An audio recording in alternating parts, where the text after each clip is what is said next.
In this episode of the Celestial Ovation, we bring to you the life and times of a foremost man of God, philanthropist, caring father, and a loving husband. Late Senior Evangelist Snr Olabanji Iluyemi was an industrialist and the founder of Banilux Group of Companies.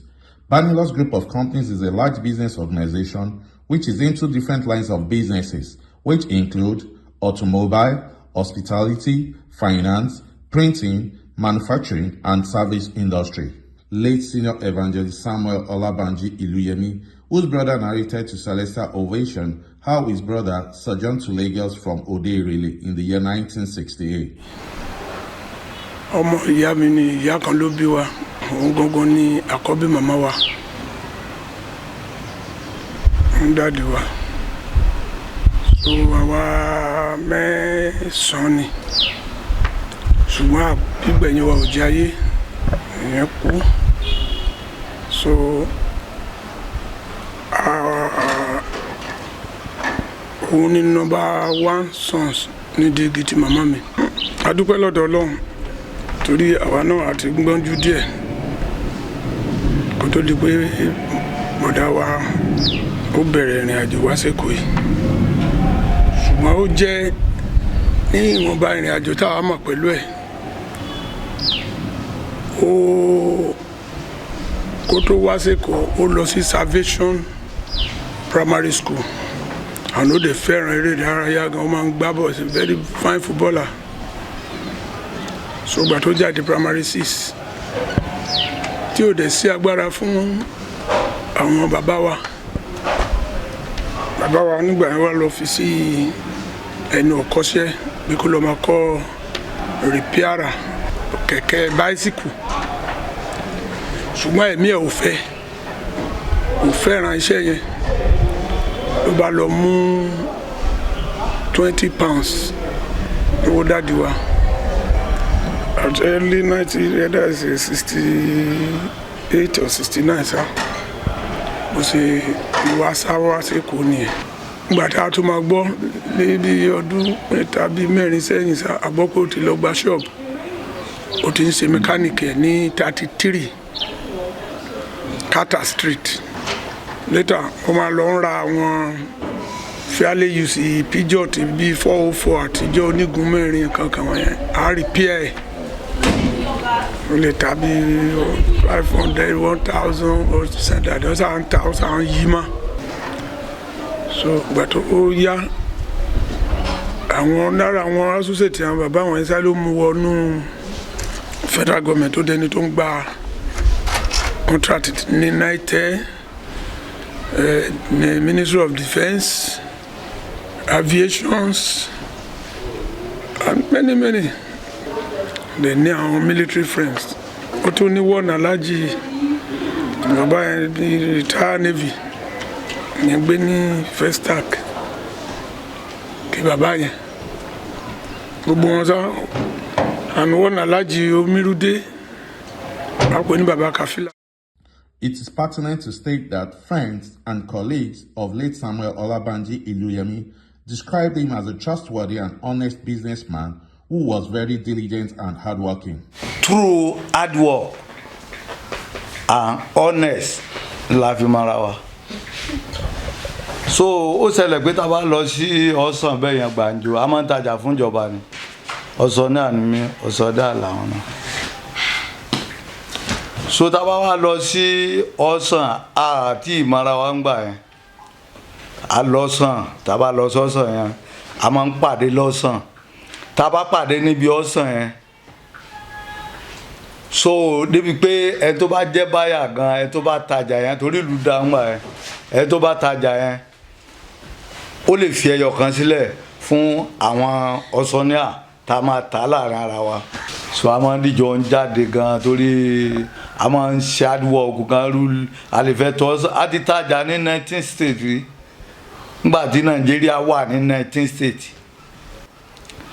Tàbá wá ń ta àgbà tàbá fẹ́ ta ilẹ̀ yìí gan láti máa kó irinṣẹ́ láti tún gbé bátìrì lọ àti ẹni lérò pé bóyá lè rí bátìrì rẹ́ǹtì lọ.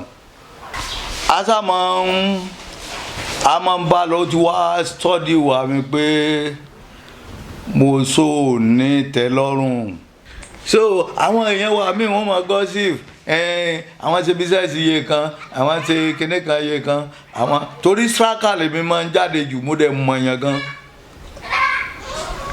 ọ̀pọ̀lọpọ̀ èèyàn mi báyìí tí mo mọ̀ tí n bá mú lọ pé díìsì bá yóò máa ṣẹ́mi lé kan náà ní kí ni mò ń tún sọ kí ni ó máa sọ ọmọ kí ni àtúnfẹ́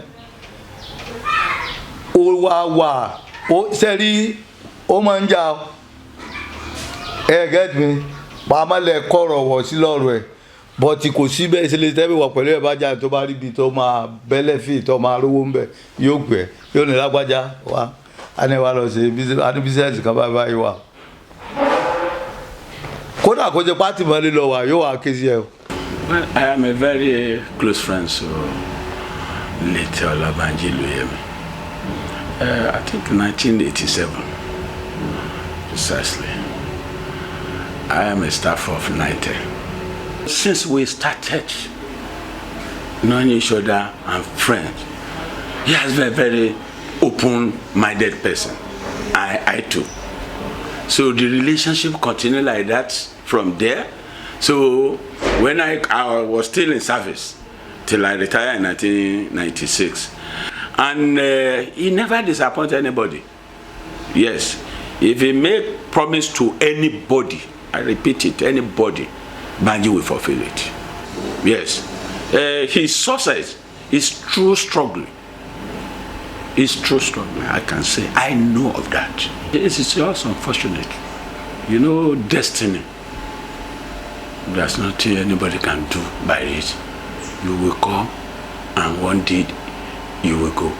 Nobody knows the time and how it's going to happen.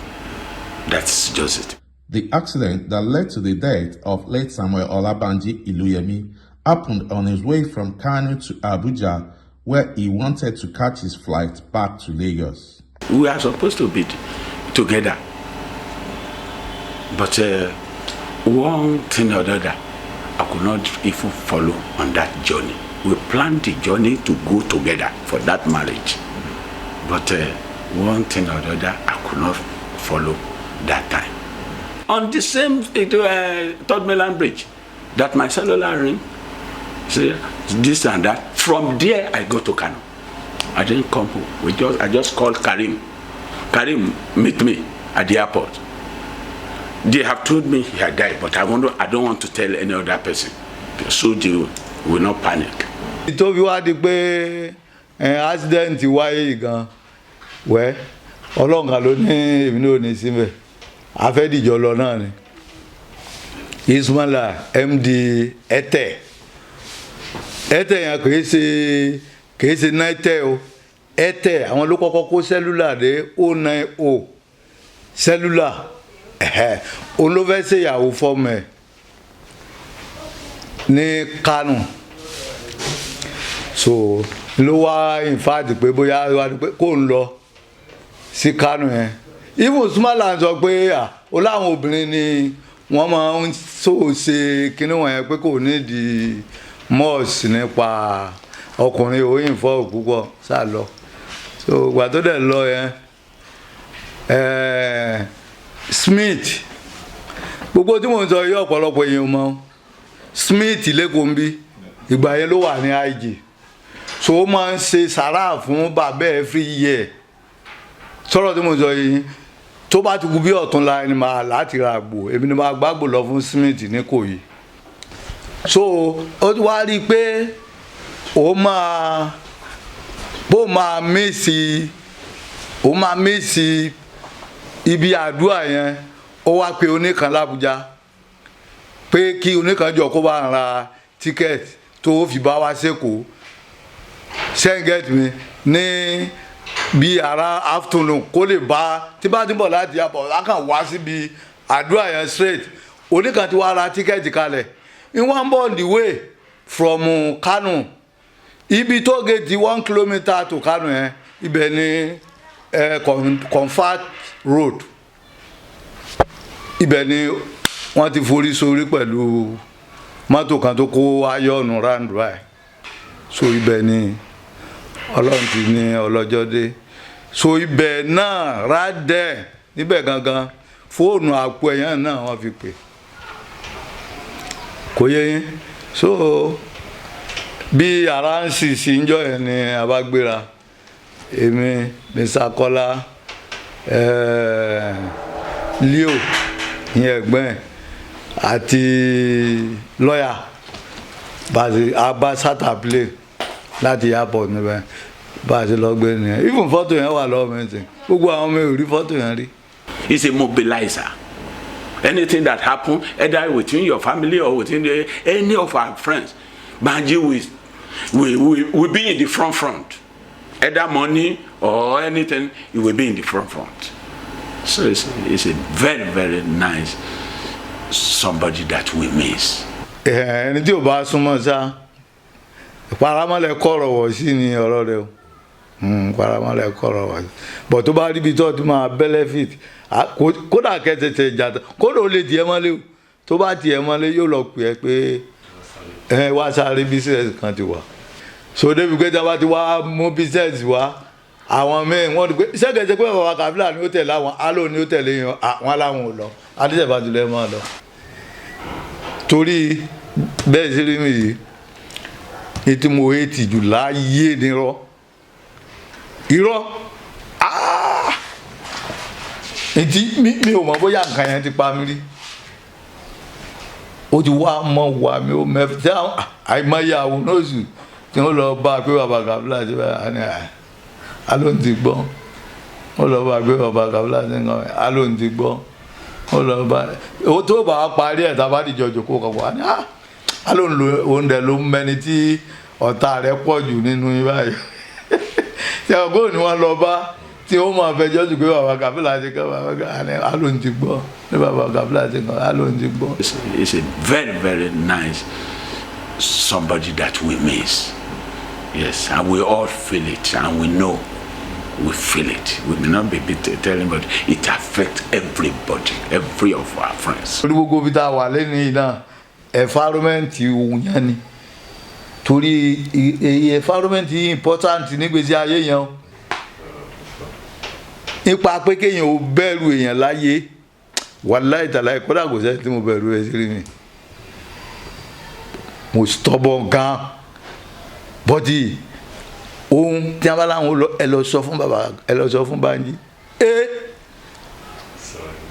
kìí ṣe gangan o torí àárín public báyìí ni ó ti dá ni ó ti dá ni ó ti pẹ́ pẹ́ nígbà wá bàbá kan wọ́n lọ ṣe kẹ́kẹ́ kankan pẹ́ wàá fẹ́ lè wọlé gbà tó kú báyìí ẹkùn tí mo sọ ni pé ta ni màá wá tún bẹ̀rù báyìí torí mi Ọlọ́run nìkan ni mo bẹ̀rù ẹ̀ ṣe rí. Anywhere we called him, sometimes when we called him here, so I say he spent money, right? When we go to my daddy's church at Akoka, the day we want to open certain things there, he donated generously. That is so wonderful. So when we talk of contribution to the work of God, Banji never lack behind. So that is him for that on the aspect of the religious area. The same rank in the church before he passed on. We call him chairman because truly he's chairman of all chairmen. And aside from that, Snr Evang Olabanji Iluyemi, a wonderful human being, a planner, just let me leave it at that. He's a planner. Say I thank God for the life of the wife and the children. Yes, really, you know, some people will die like that and the whole thing will die. But the woman is a rugged woman. That she'll be able to carry on with what he left. He did not allow it to just squander like that away. But she tried, and the children too, they were okay. That today we are celebrating 20 years since he left this sinful world to the great beyond, and the children were happy to say that they are doing wonderfully well. Because if they could come together and commission this borehole and still think of so many other things that will be remembered for a very long time in memory of their dad, I think I give kudos and 100% kudos to the children.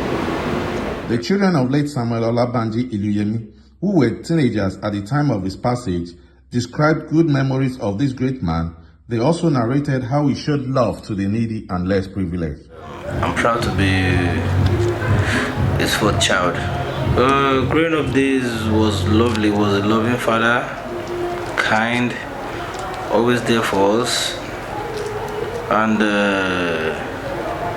he always wants the best for his kids. All his life to make it in life. After being a billionaire, he didn't even taste out of his wealth.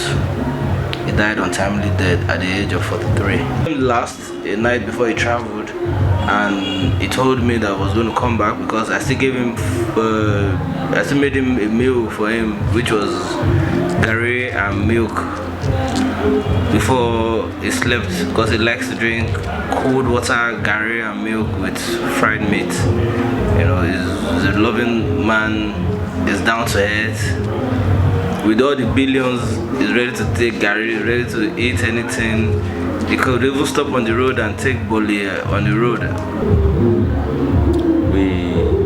We cherished every single day with him growing up.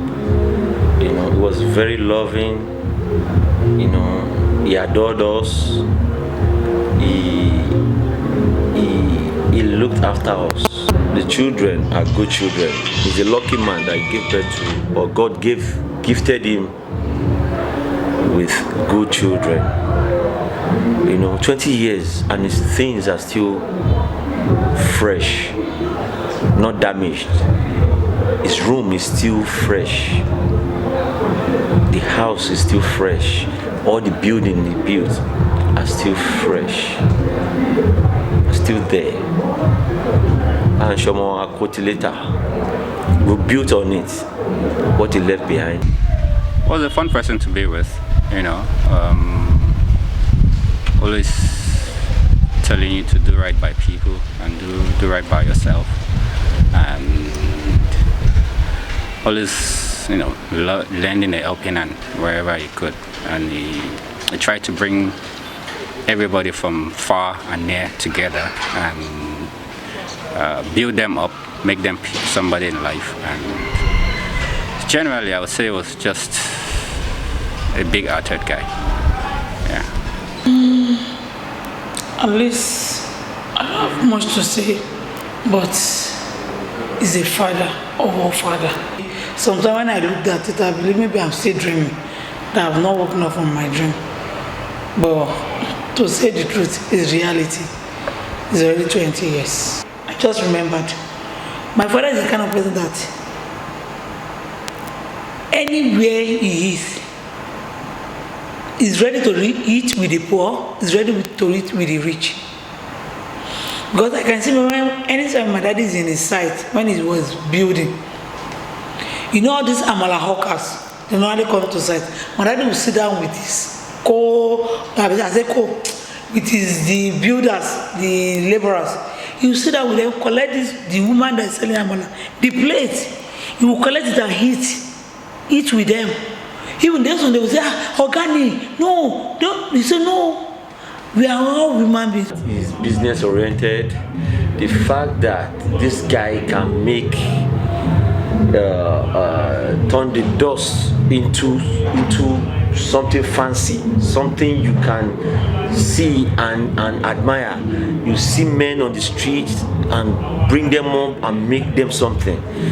See women trying to go into prostitution or trying to be wayward and, you know, discipline them and turn them to something. You know, you see people come around him and become things and become better people. A lot of his friends, after passing on, a lot of them still feel it till today, till tomorrow. Now, wow, if assuming Adibin is still alive, Adibin is still this, you know, I'll be this, I'll be that. I know where I was when he was alive. I see where I am now. You know, we still thank God. We can still uphold his legacy. He gave birth to good children. All his 6 children. We thank God.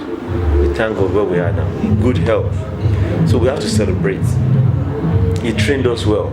So his legacy still remains, and we pray we're able to do 25 years, 30 years.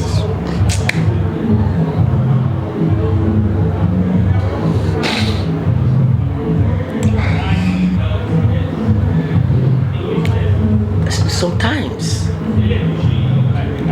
when I sleep, or sometimes I wish we're still in dreamland. Maybe one day somebody will pinch me and wake up from a dream. Maybe he's somewhere, he'll come back. He's not dead. Maybe he's just playing games with us. Banji Iluyemi was said to be a very generous individual who, through his chain of network, was instrumental to the emergence of Oderele as a local government in Nigeria today. The contributions of Senior Evangelist Snr Olabanji Iluyemi to the Celestial Church of Christ National Headquarters, Makoko, Lagos, Nigeria, can never be undermined, as he contributed to the growth of the church and he was close to the leadership of the Celestial Church of Christ at large. In remembrance of this great man, a novelty match was organized by the children and the borehole was donated to the community.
Yes,